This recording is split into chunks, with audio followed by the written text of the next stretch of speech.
வணக்கம்.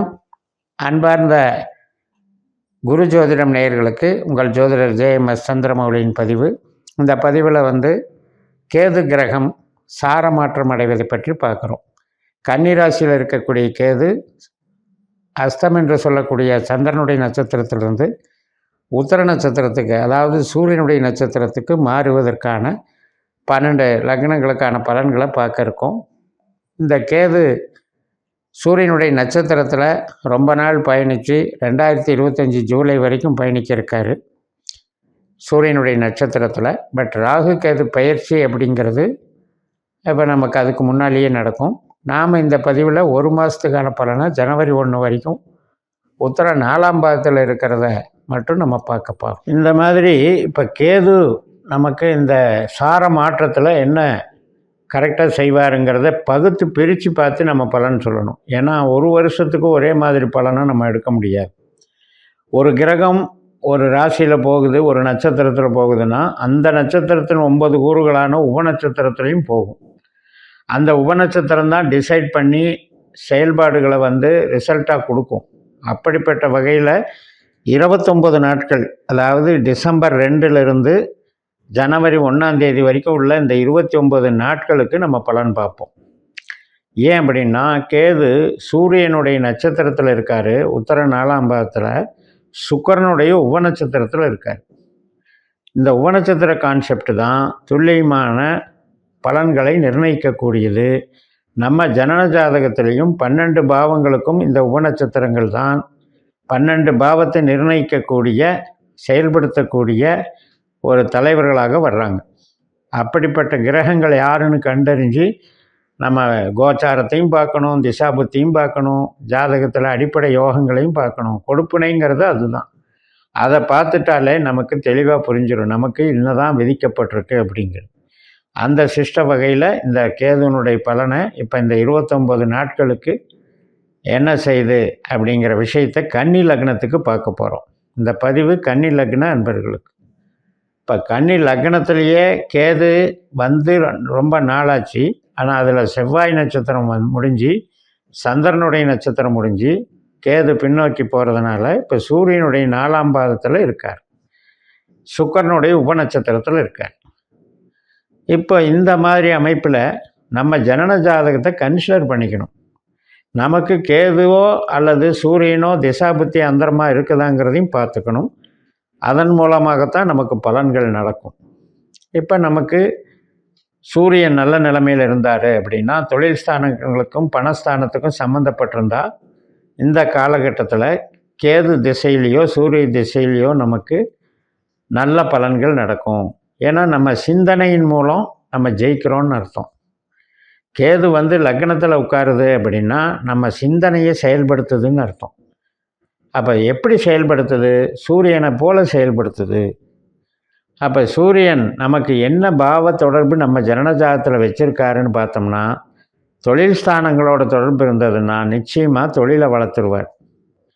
அரசியல், அரசு அதிகாரங்கள், அரசு வேலை வாய்ப்புகள் இதுக்கெல்லாம் நம்மளுக்கு கொடுக்கும். இப்போ ஒரு கான்ட்ராக்ட் எடுக்கிறாருன்னா கவர்மெண்ட் சம்மந்தப்பட்ட கான்ட்ராக்ட்லேயும் டெவலப் ஆவார். அதே போல் வெளிநாட்டில் வேலை பார்க்கக்கூடிய அமைப்பு, வெளிநாடு தூதரகம் சம்மந்தப்பட்ட வேலைகள் மற்றும் கலைத்துறையில் வேலை பார்க்குறது. கலைத்துறை மட்டும் இல்லை, சயின்டிஸ்ட்டு, ஆராய்ச்சி பண்ணுறது, இந்த இன்கம் டேக்ஸு, சேல் டேக்ஸு போன்ற அதிகாரிகள் அந்த வகையிலையும் வேலை செய்யும். சிபிசிஐடி இது மாதிரியும். அப்போ இந்த அளவுக்கு கேதுவனுடைய தன்மையும் சூரியனுடைய தன்மையும் ரெண்டும் இணைந்து செயல்படும் பொழுது ஒரு நல்ல தந்திரசாலியாக நம்மை உருவாக்கும்.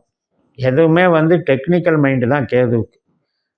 அந்த தந்திரத்தை எப்படி செயல்படுத்தி எப்படி ஜெயிக்கிறதுங்கிறத அது கரெக்டாக ரூட் போட்டு கொடுத்துரும்.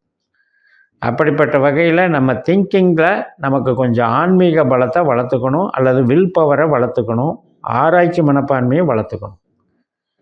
இந்த ஆத்மகாரகன் என்று சொல்லக்கூடிய சூரியனும் அதே போல் ஞானகாரகன் என்று சொல்லக்கூடிய கேதுவும் இணையும் போது சரியான ஒரு சிந்தனை, சரியான செயல்திறன், ஆன்ம பலம் இதெல்லாம் வச்சுருந்தோம்னாலே நம்ம ஜெயிச்சிருவோம். அந்த அளவுக்கு பவர்ஃபுல்லாக வேலை செய்யும். 7ஆம் வீட்டில் இருக்கிற ராகு தன்னுடைய பார்வையை செலுத்தினாலும் நம்ம கஸ்டமர்கள் எப்படிப்பட்டவர்கள், நம்ம கஸ்டமர்களுக்கு உள்ளுக்குள்ள என்ன திட்டங்கள் இருக்குது, அந்த அளவுக்கு ஆய்வு பண்ணி தன்னைத்தானே அதை டிசைன் பண்ணிக்கும். யார் கூட இணங்கி போகிறது, யார் கூட ஒதுங்கி போகிறதுன்னு தீர்மானிச்சிடும். அப்படிப்பட்ட ஒரு டைரக்ஷன் கொடுக்குறவர் கேது. எதையுமே பேராசைன்னு ஓட மாட்டார். தன்னைத்தானே இருக்கிறதுல வச்சு நம்மளை வலிமையாக நம்மளுடைய சிந்தனை செயல்திறனை வலிமைப்படுத்தி விடுவார். அப்படிப்பட்ட எண்ணங்களை நம்ம அந்த தத்துவத்தை விதைச்சிக்கிட்டே இருக்கணும். ஒரு தத்துவம் இல்லாமல் செயல்பாடு கிடையாது, ஒரு தியரி இல்லாமல் ப்ராக்டிக்கல் கிடையாது. ஆனால் ராகு என்ன பண்ணும், இந்த பிரின்சிபலை எல்லாம் பார்க்காம ஆசைப்பட்டுக்கிட்டே இருக்கும், தேடிக்கிட்டே இருக்கும், ஓடிக்கிட்டே இருக்கும், அலைஞ்சிக்கிட்டே இருக்கும். ஆனால் கேது அப்படி இல்லை. குறுகி குறுகி குறுகி அது தன்னை பலப்படுத்திக்கணும். எப்படி ஒரு பவர்ஃபுல்லான ஒரு ஒரு இது சேர்த்துறோம் இல்லையா, ஆட்டம்னு சொல்கிறோம் இல்லையா இங்கிலீஷில். அந்த ஆட்டம்ன்றது அணுக்களின் சேர்க்கை, அணுக்களின் குவியல். அது மாதிரி கேது என்பது நம்ம வில் பவரை இன்க்ரீஸ் பண்ணும். இப்போ இந்த பதிவில் இந்த சூரியன் நட்சத்திரத்திலும் சுக்கிரனுடைய உபநட்சத்திரத்திலும் என்ன செய்ய போகுது அப்படின்னு பார்த்தா, இந்த 3 கிரகங்கள் நமக்கு எப்படிப்பட்டவர்கள்னு நம்ம ஜாதகத்தில் பார்த்துக்கணும். 2ஆம் இடம், 6ஆம் இடம், 10ஆம் இடம் தொழில் ஸ்தானங்களில் சம்மந்தப்பட்டிருந்தால் இந்த காலகட்டத்தில் புதிய சிந்தனைகள் உருவாகி தொழில் வளத்தை பெருக்கிக்கலாம், பெரிய வளர்ச்சிகள் உருவாகும். அதுலேயும் மெயினாக கன்சல்டிங் பிஸ்னஸ்ஸு, வாய் பேசுகிற தொழில், அதே மாதிரி இன்டீரியர் டெக்கரேஷன், ஹாஸ்பிட்டாலிட்டி, பெரிய பெரிய லாட்ஜு, சினிமா தொழில், சினிமா துறை, டிஸ்ட்ரிபியூட்டர், ஏஜென்சிஸ், இது மாதிரியான வித்தியாசமான நவீன தொடர்புடைய தொழில்கள். இப்போ ஒரு லேட்டஸ்ட் கார் இருக்குது, வாகனங்கள், அது தொடர்புடைய நிறைய ஸ்பேர் பார்ட்ஸுகள், அது கிளை தொழில்கள் நிறைய இருக்கும். அது மாதிரி ஜவுளி இண்டஸ்ட்ரியில் எடுத்துக்கிட்டிங்கன்னா ஒரு பட்டு நெசவு செய்கிறாங்க, அல்லது பட்டு துறையில் எத்தனை கிளைகளான பொறுப்புகள் இருக்கிறதோ அத்தனை கிளையில் வேலை செய்கிறவங்களுக்கும் இந்த காலகட்டம் சுக்கிரனாக டெவலப் ஆகும். அதனால் சுக்கிரன், சூரியன், கேது அப்படிங்கிறது அட்மினிஸ்ட்ரேஷனுக்கு ரொம்ப சிறப்பாக இருக்கும். வெளிநாட்டில் வேலை பார்க்குறவங்களுக்கும், இந்த காலேஜில் ப்ரொஃபஸர்ஸாக இருக்கிறவங்களுக்கும், சயின்டிஸ்டாக இருக்கிறவங்களுக்கும் மிக மிக அருமையாக வேலை பார்க்கும்.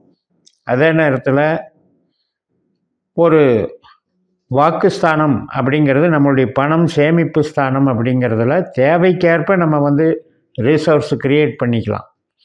அதாவது பஞ்சம் இல்லை அப்படிங்கிற லெவலுக்கு அது பண்ணிக்கிட்டு இருக்கும்.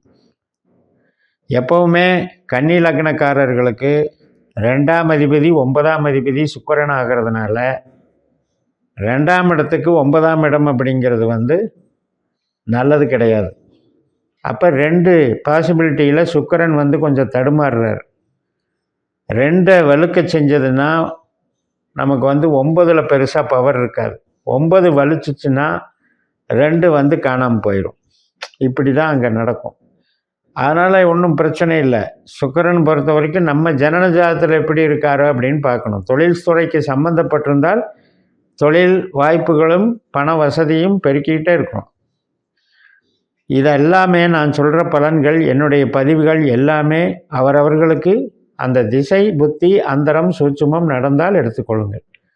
இப்போ கேது திசையோ புத்தியோ அந்தரமோ சூட்சுமமோ, அல்லது சூரியனுடைய திசையோ புத்தியோ அந்தரமோ சூட்சுமமோ, சுக்கிரனுடைய திசையோ புத்தியோ அந்தரமோ சூட்சுமமோ நடக்கும்போது இந்த நான் சொன்ன பலன்கள் எல்லாமே உங்களுக்கு டெவலப் ஆகும்.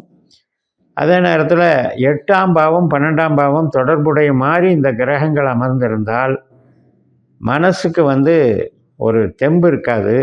நம்மளை நாமளே தாழ்த்திக்குவோம், வருத்திக்குவோம். நமக்கு அந்த வில் பவரை கெடுத்து விட்டுரும். அதாவது செலவு பண்ண மனசு தோணும், வரவுக்கு என்னன்னு தோணாது. அப்போ என்னாகும், மேலும் மேலும் நமக்கு ஏதாவது தவறான ஒரு பாதையை தேர்ந்தெடுத்துட்டு அதில் போய் உழன்ற சொல்லும். கேதுவை பொறுத்த வரைக்கும் நல்ல கேது இறையருளாக செயல்படும், கெட்ட கேது தீய வழியிலே நம்மை ஆட்படுத்தி துன்பத்தில் ஆழ்த்தும் என்று சொல்லி நிறைவு செய்கிறேன். இந்த சேனலை சப்ஸ்கிரைப் பண்ணி ஷேர் பண்ணுங்கள். உங்கள் தனிப்பட்ட ஜாதக பலாபலன்களை என்னுடைய வாட்ஸ்அப் நம்பரில் தொடர்பு கொண்டு இந்த பாஸ்கரா அஸ்ட்ராலஜி சிஸ்டத்தில் உங்களுடைய கேள்விகளுக்கான பதில்களை பெறுங்கள் என்று உங்களிடமிருந்து விடைபெறுகிறேன். உங்கள் ஜேஎம்எஸ். நன்றி, வணக்கம்.